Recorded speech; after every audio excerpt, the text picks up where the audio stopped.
say to America is be true to what you said on paper.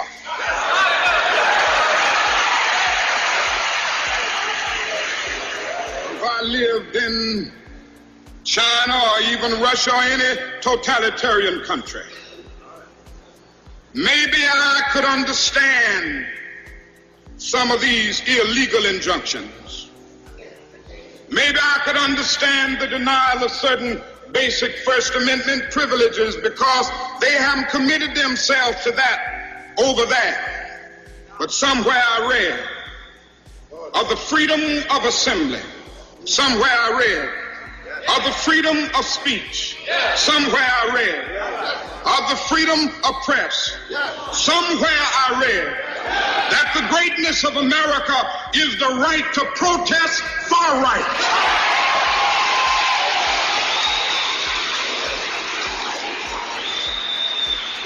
And so just as I say we aren't going to let any dogs or water hoses turn us around, we aren't going to let any injunction turn us around.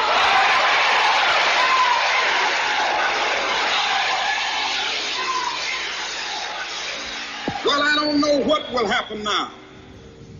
We've got some difficult days ahead. But it really doesn't matter with me now because I've been to the mountaintop. I don't mind. Like anybody, I would like to live a long life. Longevity has its place. But I'm not concerned about that now. I just want to do God's will. And He's allowed me to go up to the mountain. And I've looked over and I've seen the promised land. I may not get there with you, but I want you to know tonight that we as a people will get to the promised land.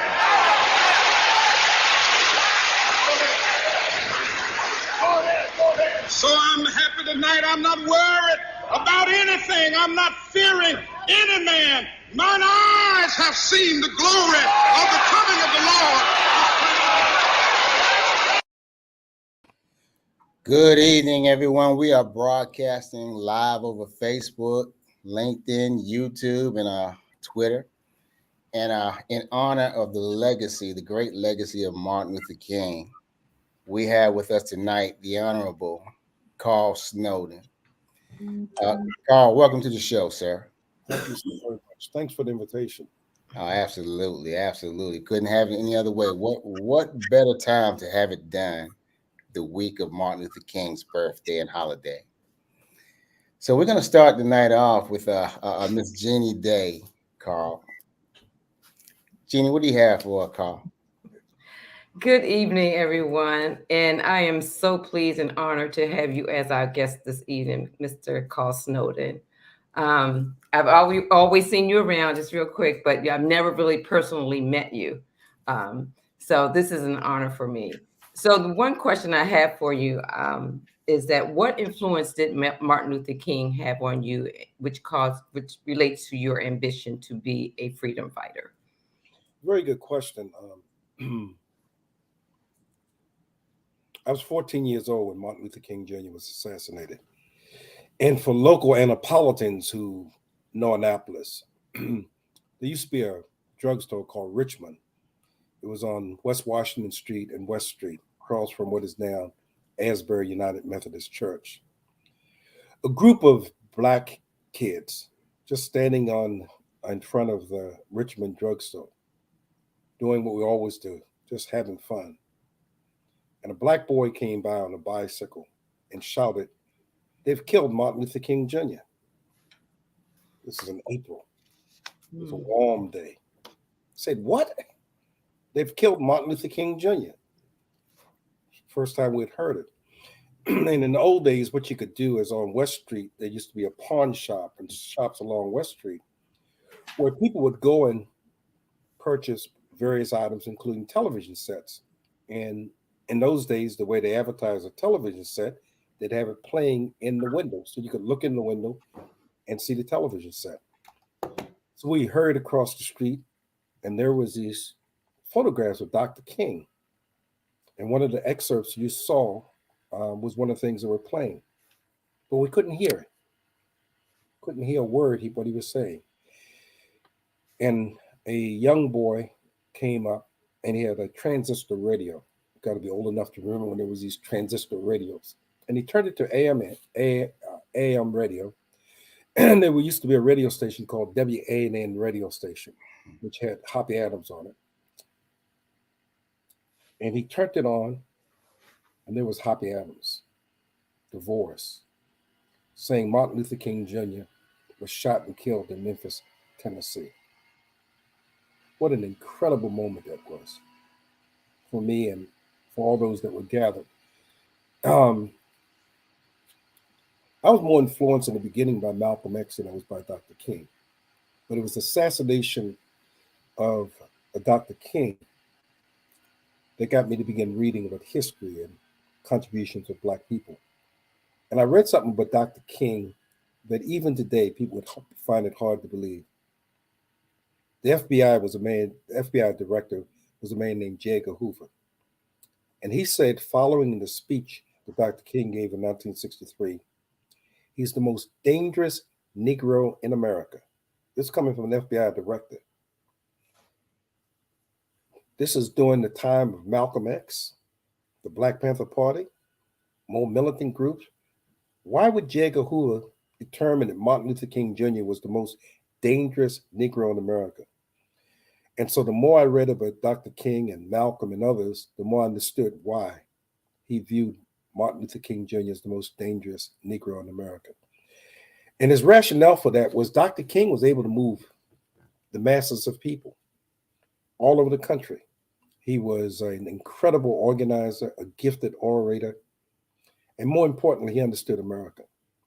So believe it or not, and most people don't know this, so I'll share it for your audience. Martin Luther King Jr. was targeted by the FBI, the CIA, the State Department, all these national intelligence agencies. And when I tell people what I'm about to tell you, most find it incredible to believe. But 6 years after Martin Luther King Jr. was assassinated, his mother was the victim of assassin's bullet. His mother was killed on June 30th, 1974. She is at Atlanta, Georgia, at Ebenezer Baptist Church, playing the organ on a Sunday morning. And a man walked in and said to her, "Are you the mother of Martin Luther King Jr.?" She had been asked that question thousands of times. Without looking up, she said, "Yes." He said, "Are you a Christian?" And again, she never looked up. She said, "Yes." And he responded, "I don't like Christians." And he killed Martin Luther King's mother and 5 other people in that church. The man who killed Martin Luther King Jr.'s mother was a demented Black man who killed her. But if you know the history of the King family and you know the history of the government and connect the dots, in 1957, when Dr. King is stabbed in Harlem, New York, he too is stabbed by a demented Black woman who stabbed Dr. King in his chest. And his famous speech is, if he had sneezed that day, he would have died. Yeah. So in 1957, you have a demented Black woman stabbing Dr. King. And in 1974, a demented Black man stabbing Dr. King's mother. And too many people don't connect the dots. And if you ask most people about the people who assassinated Dr. King and his mother, they have very little knowledge of those persons. None. They just take it for granted that if they said a demented Black man and a demented Black woman stabbed and shot them, that's what must have happened. So I'm very interested in making sure people do not allow other people to write their narratives, to tell their story. We've got to tell our own story. So it's a long answer to your question, but I was greatly influenced by Dr. King. Wow. Thank you. So not only did the FBI follow Martin Luther King and his mother, I think they've also followed you as well at the age of 16. Right. I was one of the few people in Maryland indeed in the nation, who successfully sued the FBI. Remember, I was 14, 15, 16 years old. I'm active in the community. Surely, what would the FBI want to do in creating a file on me? What could I have been doing as a teenager that would cause them to want to put this file on me? Well, there's a program called Counterintelligence Program. In short, it's called COINTELPRO. And it was a program invented by the government, the FBI specifically, to target Black activists of that day. And I was one of the persons that, and one of the things that was incredible, I got an opportunity what few people have been able to do. I got an opportunity because we sued the FBI, won, and I got access to my FBI file. And so I saw what they put in, kind of stuff the FBI put in on activists like myself and others. And one of the things I did was the FBI file had a lot of stuff in it. Some of it embarrassing, quite honestly, that was in this file. But I gave the entire file to the ACLU. And today, if people wanted to see what was in my FBI file, they can do so. They can go to the Maryland ACLU, go to their website, put my name in, and my complete file comes up. And what you'll find out is from the age of 16 to 24 years old, the FBI kept an active file on me. They interviewed my mother, my parents, they interviewed relatives, they interviewed students I went to school with, they interviewed my teachers, my professors, people I grew up with, very close to, and they assured them that as informants, their confidentiality would be protected. I would never know that they're the ones that gave information. And so even today, some of them have died, obviously, but the people are still around.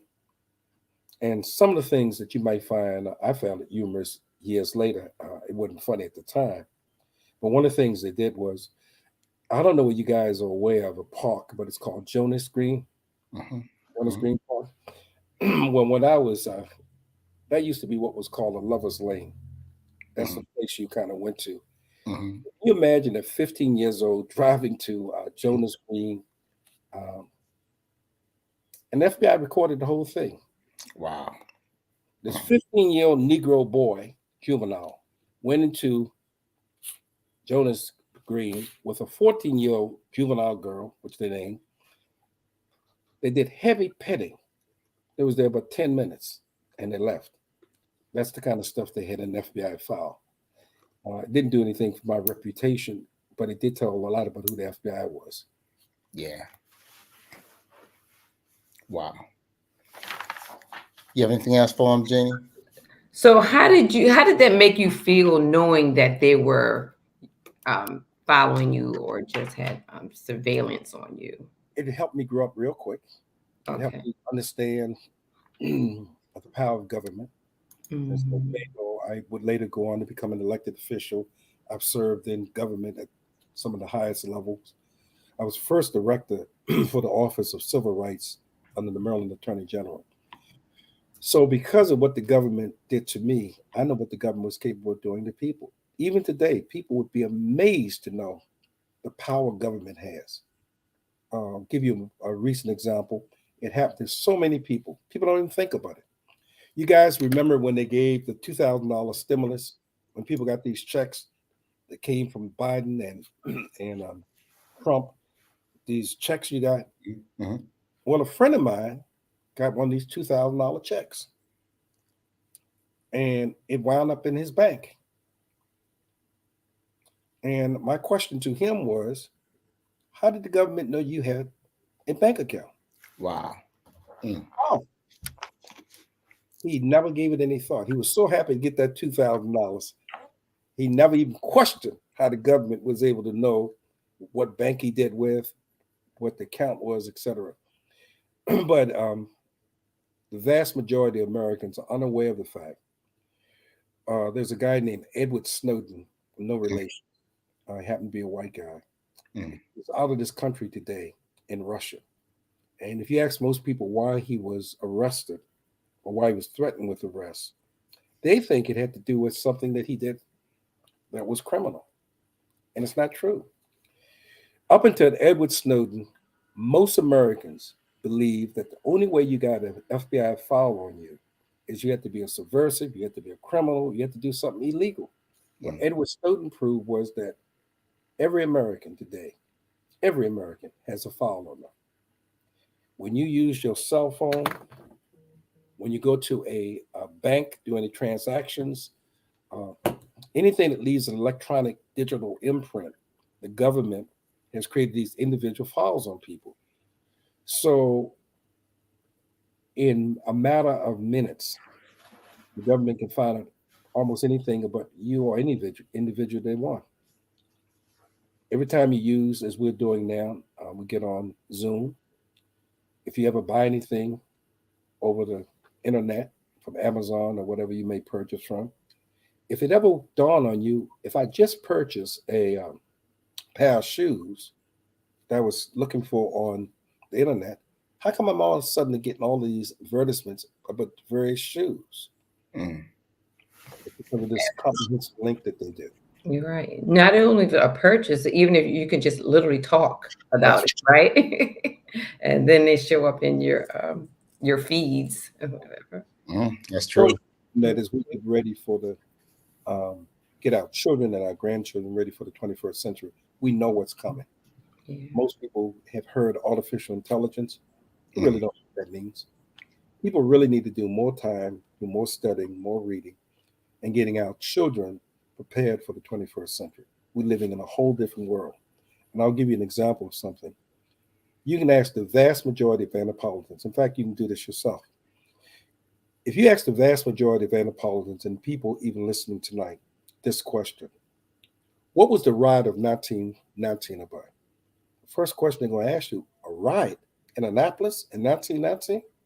Yep, there was a riot in 1919. Well, what did it have to do with it? Was it racism? Was it a race war? Nope. It's one of the first recorded riots in the United States, in history of the United States, that had nothing to do with black against white. It was black against black. And here's the reason why. Annapolis has always been considered a sailor town. So what would happen is sailors would come in, young black men, neatly dressed, pocket full of money. They come here with liberty. They go into these local bars. In my day, those bars were called Joe's Tavern, Beanie's Bar, places like that. For all of this money, young guys. And they begin to solicit young women locally. And women would obviously connect with them. So the local black men got angry. These guys coming in, taking advantage of our sisters, literally speaking, or my wife, or my girlfriend. So they planned a riot. It was 40 of these guys and about 100 black guys from Annapolis, and they had a war going on. The date was June 27, 1919. And if you were to Google in, anybody with a cell phone can do this, Google an Annapolis riot, it tells you the whole story. And yet there are people who lived in Annapolis all their lives who've never heard this story, never knew there was an Annapolis riot that took place. They have no information on it. And that's because we don't control the information. We're not the ones that tell a story. We allow others to tell a story. But there was a time that Annapolis was literally off limits because of this Annapolis riot. Also, the movie that dealt with this black man being unchained, you recall,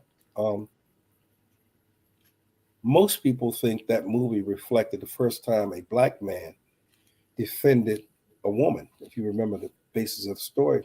But this really happened in 1919. Black men went to battle because they felt that their black women were being taken advantage of. And that story is not told.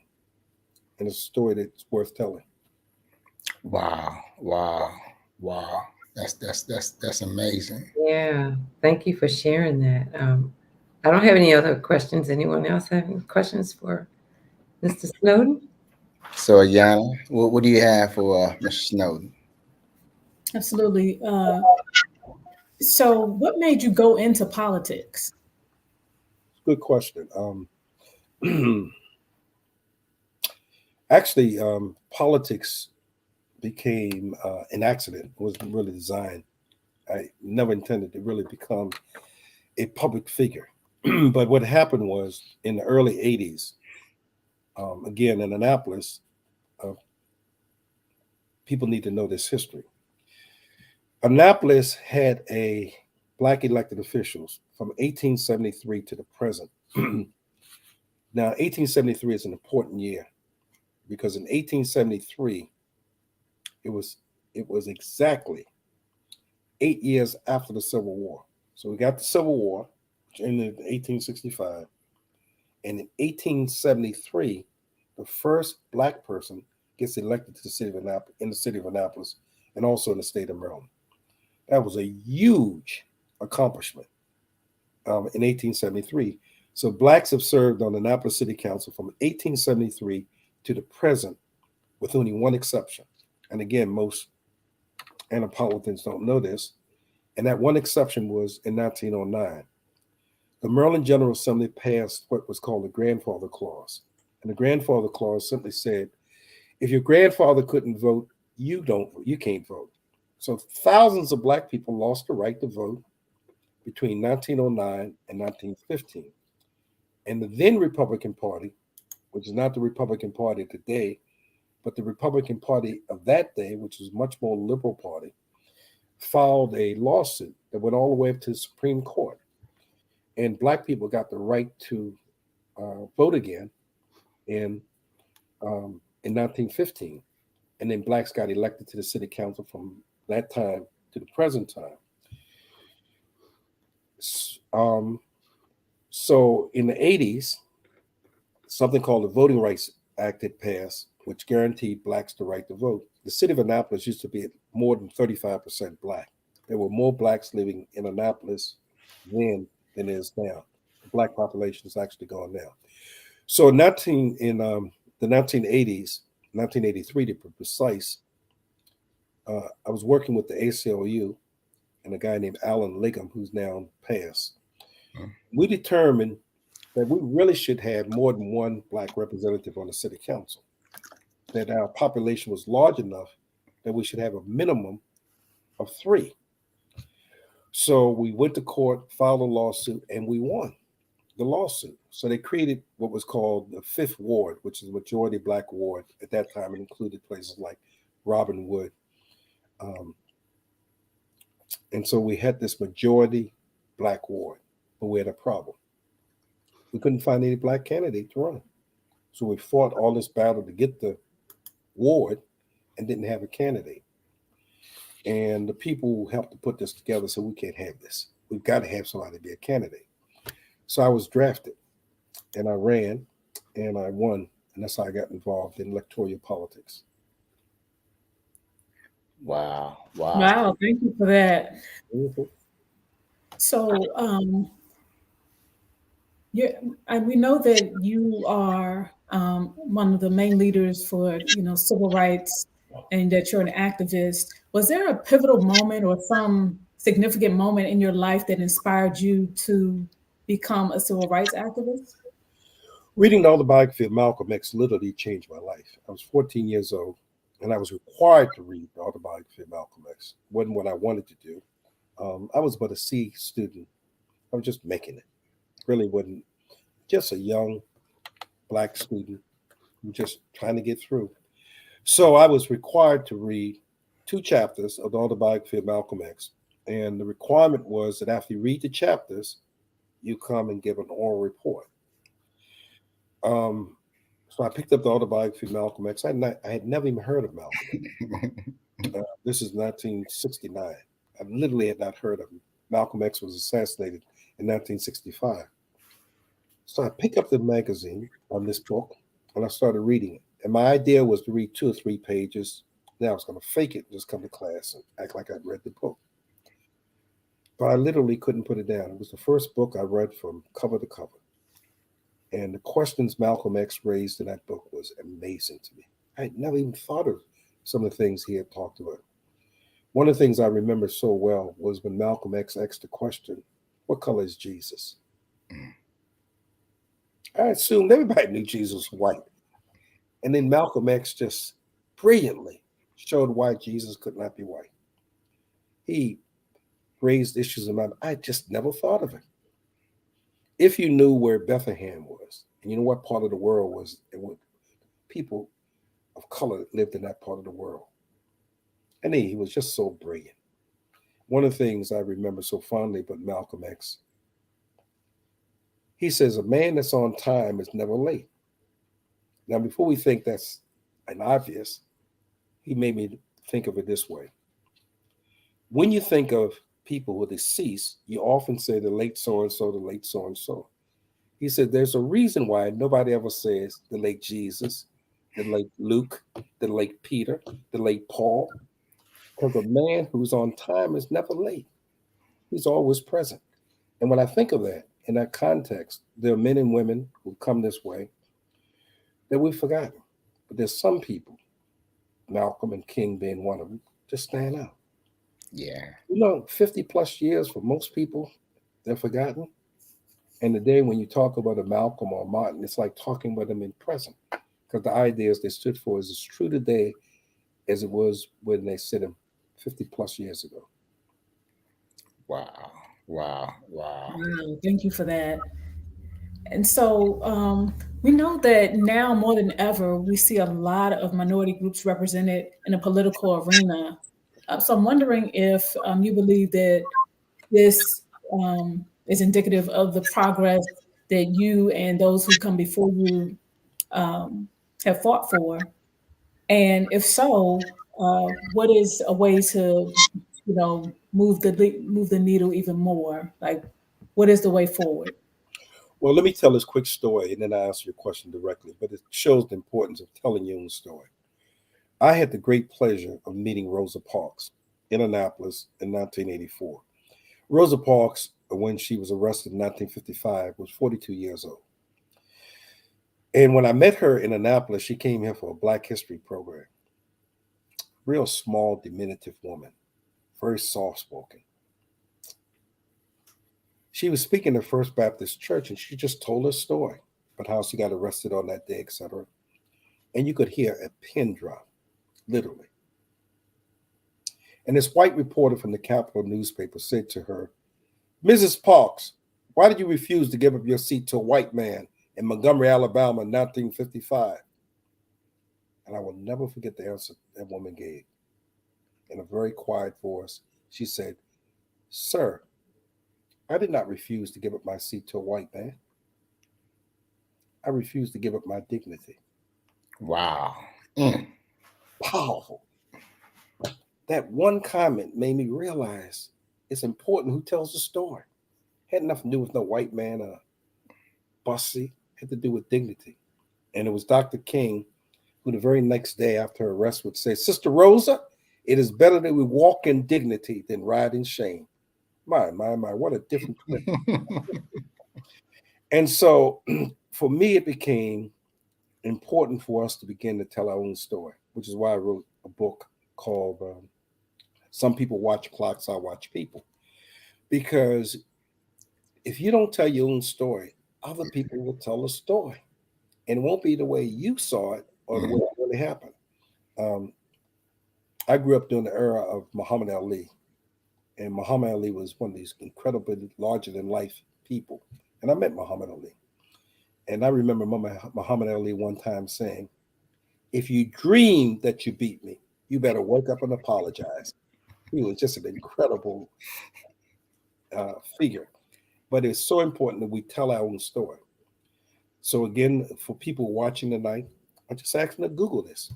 Most people think that Abraham Lincoln, with the Emancipation Proclamation that he issued in 1863, freed Black people. And the truth of the matter is, a Black man in 1841 by the name of Madison Washington, all people have to do is Google him.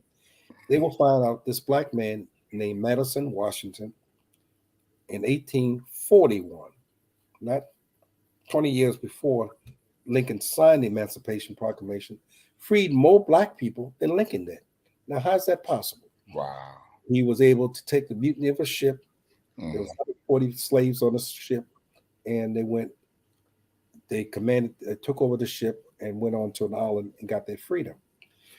When people read the Emancipation Proclamation, what it said was that people who were under the southern states, which didn't recognize the United States or the Union, were free.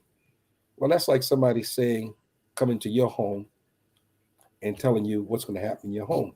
The southern states didn't recognize Lincoln's Emancipation Proclamation. So technically, it did not free anybody because the southern states refused to honor it. It was a civil war that would eventually lead to Black people being free, not the Emancipation Proclamation. Wow. Wow. One viewer made a comment. Are you finished, Yana? Yes, go ahead. Go ahead, Amar. Okay. Yeah. One viewer said, "Walk in dignity, then ride in shame." And another one, they're saying, wow, the history of Annapolis. But I have two questions for you, Paul. One of them is, you were in high school, and it was 14 of you, and you actually boycotted because of the lack of African American teachers. How did that play out for you, sir? I got expelled from high school. Well, yes.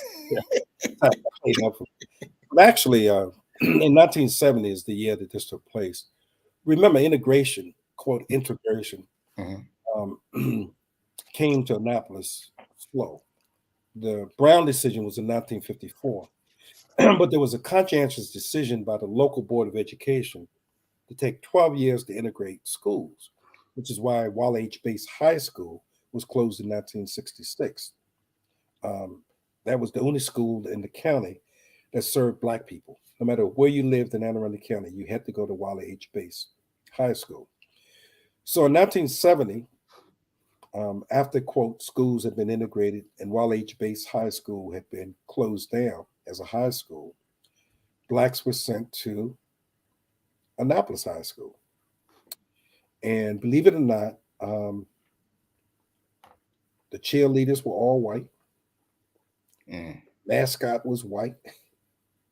Wow. Black people who were used to being at a high school where the quarterback was Black, where basketball players were Black, suddenly we're put in an environment where no matter what their particular status were, they were suddenly subordinate. So our mascot was a Black Panther, believe it or not, but the woman who was the mascot was white. And so this is the era of Black consciousness, and we want to learn more about Black people's history. So at what is now called Maryland Hall for the Creative Arts, Maryland Hall used to be part of Annapolis High School. The school had what they call assembly, and the school was so large at that time, 1,500 students, that no place where all 1,500 students could come at one time. So what they used to do is do them in shifts. So 500 students would go to then Maryland Hall and then another assembly.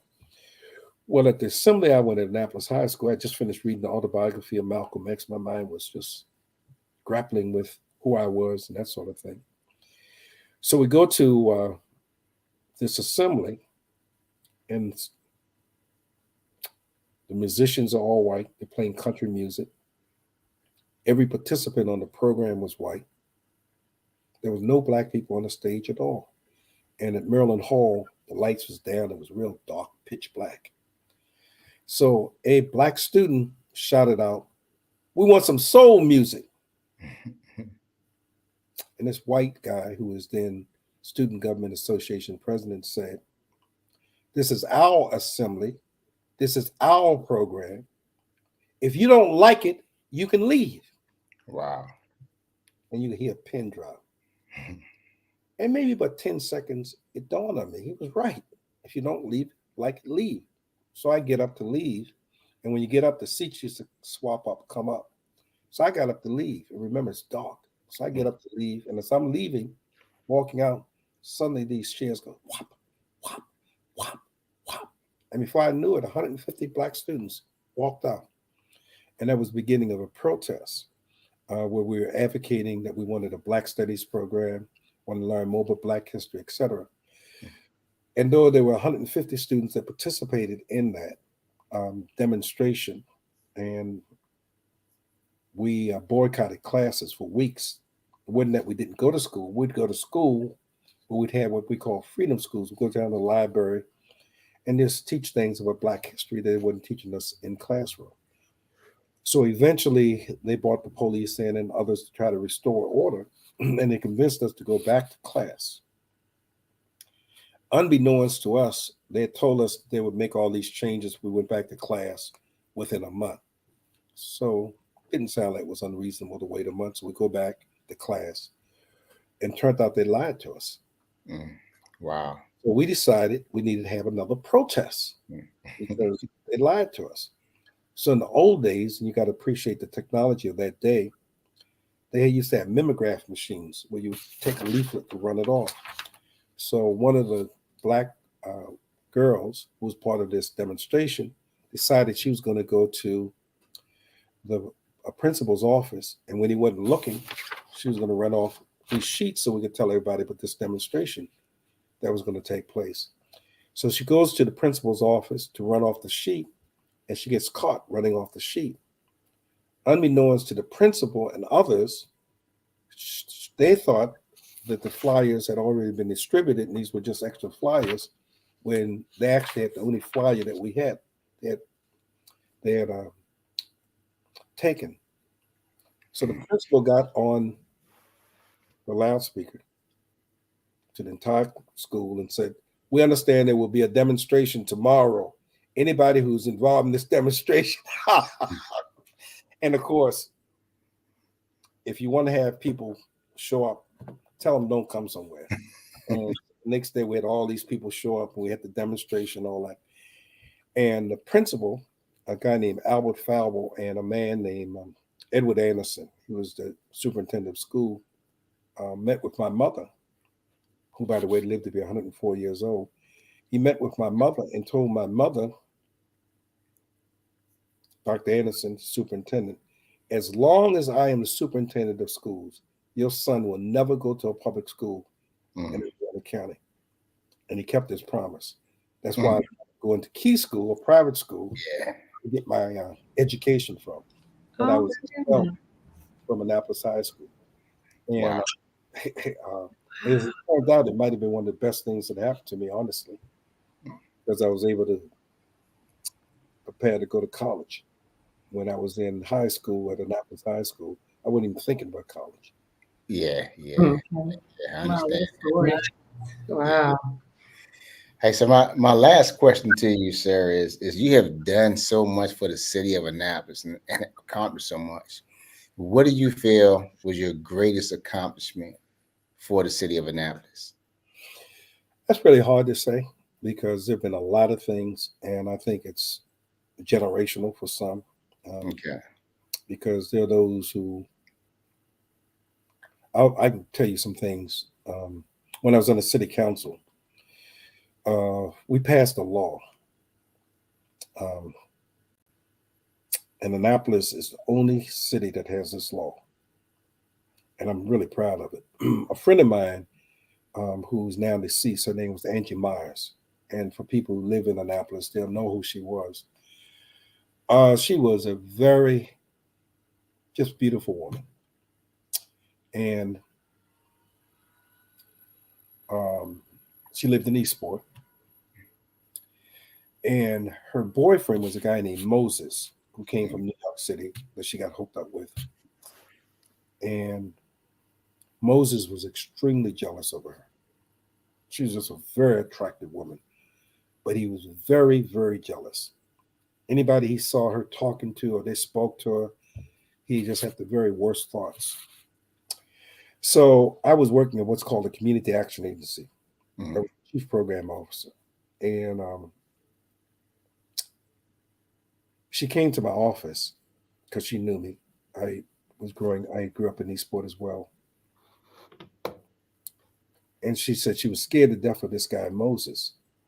She wanted to leave him.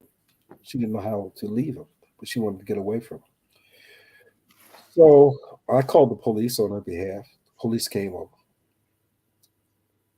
and told her that if he puts his hands on her, touches her, call them, and they will lock him up. And she reluctantly went home with that advice that the police officer gave her. Even then, I thought something was wrong. That before the police would intervene, they had to physically hurt you. That's what the law was in that day.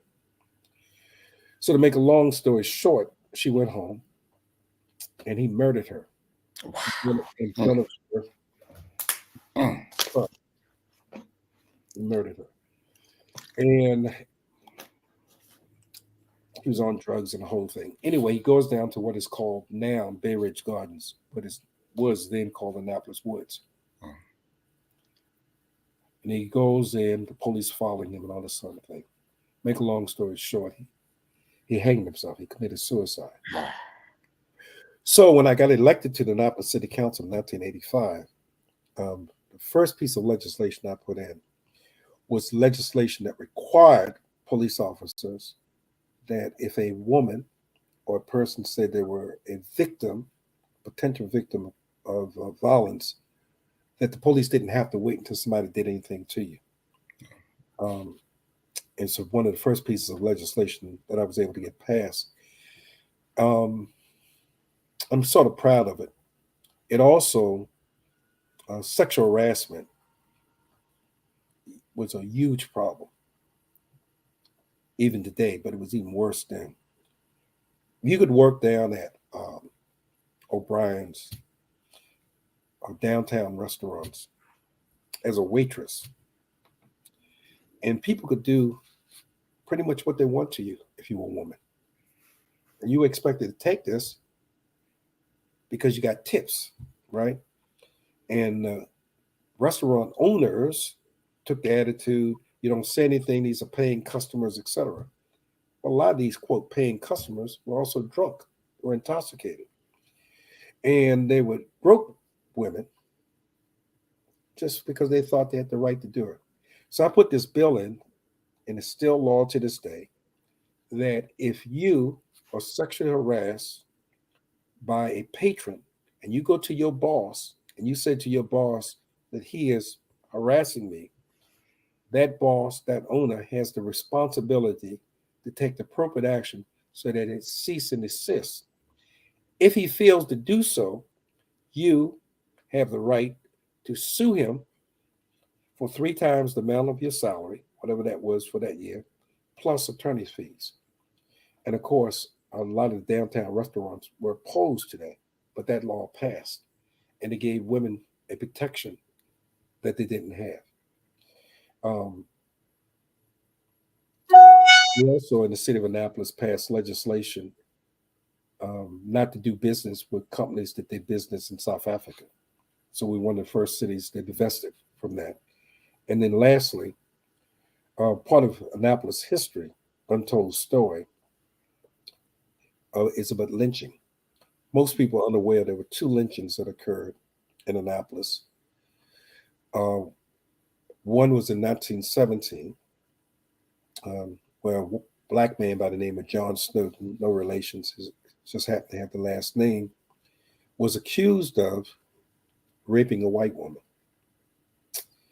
And he was, on February 28th, 1919, taken to the gallows, where the Rundle Center is today. That used to be where the old jail used to be. And he was hanged. But before he was hanged, he was asked, was there any last thing that he wanted to say? And he essentially said he wasn't going to lie. He did not kill this woman. And he hoped one day those who was responsible would be apprehended. But of course, they hanged them anyway. And the very next day, then what was called the Evening Capital, then is now the Capitol, the Evening Capital received a letter that indicated that they had executed the wrong man. Wow. Years later, show you how great God can be. Yeah. When I got on the city council, I ran into the brother of this man who had been executed. His brother name was Louis Snowden, and he told me the story that I just told you. I couldn't believe that. So I then wrote a letter to the then governor as a member of the city council. His name was William Donald Schaefer, Yeah. who became governor. He promised that he would look into it. Well, he didn't. Yeah. He did, but he didn't. And as fate would have it, when I left the city council, I was appointed to the cabinet of the first woman to be county executive, a woman named Janet Owens. And as I'm coming to work, to the first day I'm going to work, I see this older black man walking in front of the Rundle Center, muttering to himself. And, I'm trying to be helpful. I said, "Oh, you here to pay your taxes? Because you can pay your taxes there with water bill." He said, "No." I said, "Well, what's wrong? Why are you not going in the building?" And he turned to me and said, "You don't know this building? This is where they killed John Snowden." And I hadn't thought of it. It'd been 8 years. But I thought it was providential. So the first day on the job, I go and write another letter. This time it's to a new governor named Glendenning, Harris Glendenning, who, by the way, is a local Annapolitan now. Write him a letter and say to him, in essence, with the stroke of a pen, you can right a wrong, a historic wrong. And to Glendenning's credit, he actually appointed a commission to look into the execution of John Snowden. And what they concluded was that in all likelihood, John Snowden did not commit the murder, but the husband, who had found that his wife was being unfaithful, she was pregnant with somebody else's child, killed her in a rage, left Annapolis, went to Paris, and Glendenning issued a posthumous pardon. It's the first time in the history of Maryland that a black man had been given a pardon for raping a white woman. And his family, Hazel Snowden, they call her Mitzi, is still around. And they were so pleased that their uncle was finally vindicated. So it's those kind of things that, I'm proud to have been part of that moment in history. Wow. That's awesome. That's awesome. Yes. Thank you. Thank you. Thank you so much for all you've done for the city of Annapolis. Thank you. And yeah, this is awesome. I had no idea how much work you've been doing in the background for us. And I just applaud you and just thank you. And that you're continuing to do for us. So Well, thank you so much. this has been amazing and an eye opener and very educational. One last thing I'd like to share with your audience, and this is about Martin Luther King Jr. We have a responsibility to take the time to have our children understand who Dr. King was. We should not be allowed to see Dr. King as this individual that gave this great speech, "I Have a Dream" speech.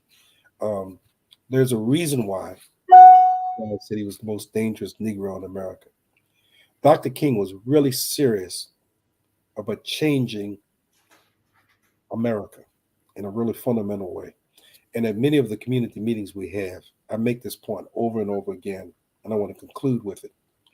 There were two things that Dr. King left with us, and they're great legacies. One, Dr. King told us that whenever we join hands, people of goodwill, we change America. So when we joined hands in the 1920s, women got the right to vote. Most people don't realize women have not always had the right to vote. It was people of goodwill that made it possible for women to vote. Most people don't realize that the reason young people at the age of 18 can vote because we people goodwill joined hands. And for the first time, 18-year-olds were given the right to vote. But that's not by accident. There was a war called Vietnam was going on. People were being sent to fight in war. Mm-hmm. And a number of people said, if we got to die, we should have the right to vote. And they got that right to vote. Nelson Mandela went to prison. People goodwill joined hands. He walked out of a South African prison into the presidency. So whenever we've joined hands as a people, we've been able to do remarkable things, incredible things. Today, if you think about it, there are 5 Black women, just amazing, right now going on in our lifetime. Probably one of the most brilliant persons ever to serve on the Supreme Court is a Black woman right now on the Supreme Court. Mm. They did everything they could to try to get her off the Supreme Court. Her brilliancy was so incredible. They tried to, she was just brilliant. And they know it. She's an incredible woman. There's a Black woman in Georgia that has done something that nobody else has ever done in this country. White men was not able to do what she did.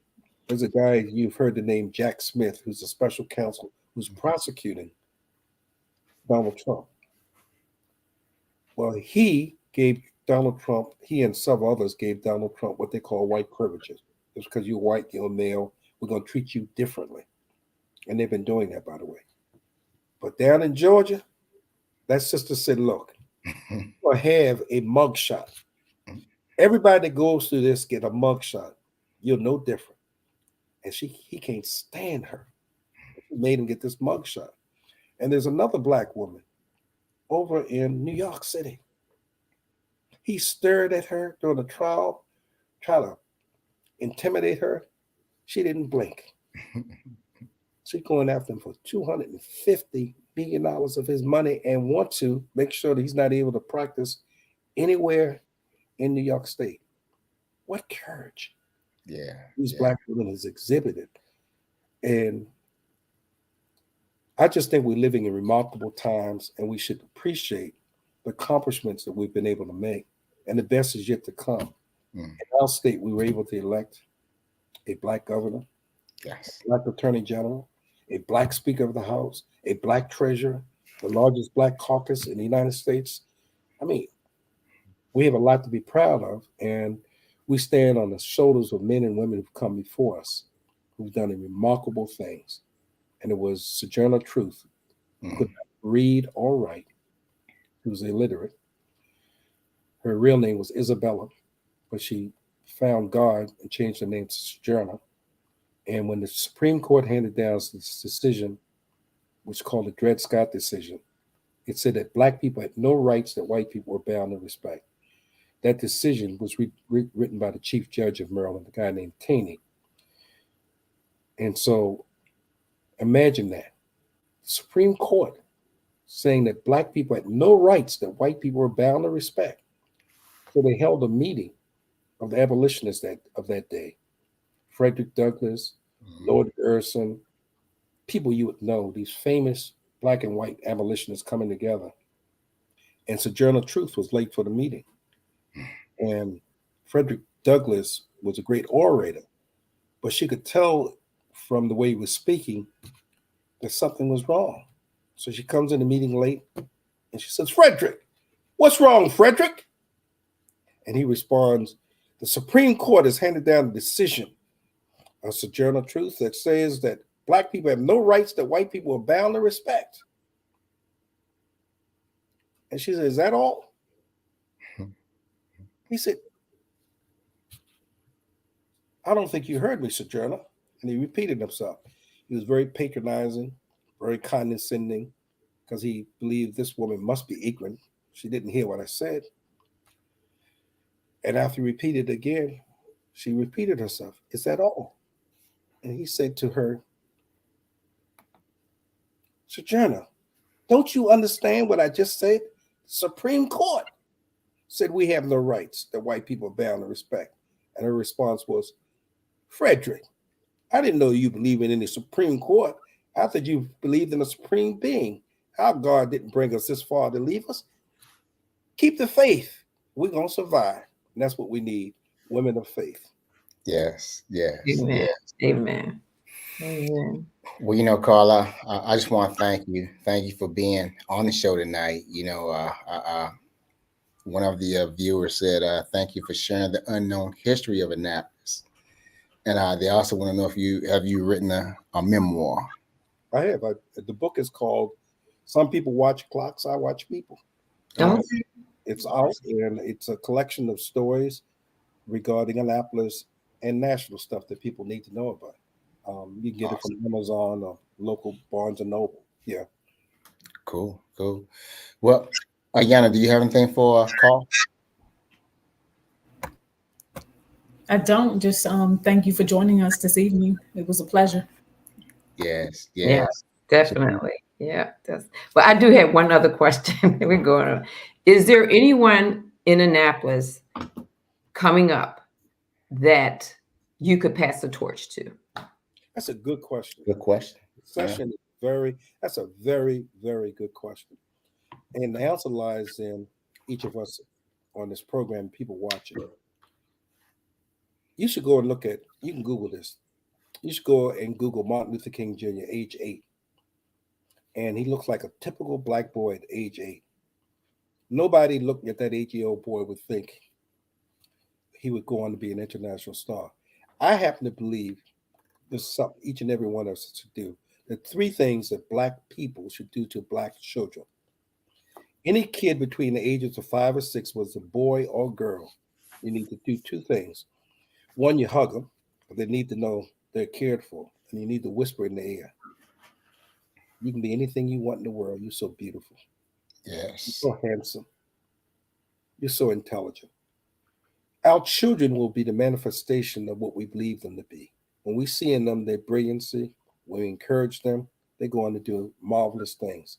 In Annapolis, there are so many stories of successful men and women who came out of Annapolis, who did marvelous things. So the successors are the ones that we help to build. We have to tell our children how great they are. They need to know their history. And the one thing I would really encourage people to do, start getting kids to read more. Computer games is fine, but you got to be able to read and be able to think. And to teach them this one fundamental thing. Of all the things that Malcolm X did for me, the one thing he did was so fundamental. The most important question you can ever ask anybody is this question: why? Mm-hmm. If somebody ever says to you, and they will, and they probably already have, I love you, just ask them why. And if their answer is, I love you because of the way you smile, the way you walk, the way you talk, wrong answer. Because what happens if you have an accident and you can't? I love you because you're the mother of my child. Yeah. If you couldn't have children, you wouldn't love me. Love is so fundamental. And what King understood, love goes to who you really are. You're not the smile only. You've got to get to what people are. So the question why should always be asked. Why? It's why. Wow. Wow.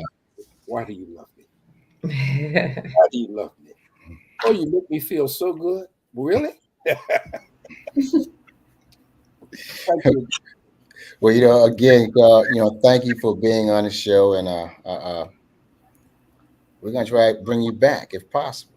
Thank you. We couldn't read. Maybe we need to have you take charge of a lawsuit against StreamYard, because we can't read the comments or who's making the comments. But we see the comment. Yeah. What a class action lawsuit against StreamYard, huh? Yeah. Hey, but thank you, Carl, and we appreciate you. And to all the viewers out there, we thank you for watching the show. One user said this was good. I appreciate that. Thank you so much. And we have a lot coming up. We may or may not be on the air next week. Don't know yet.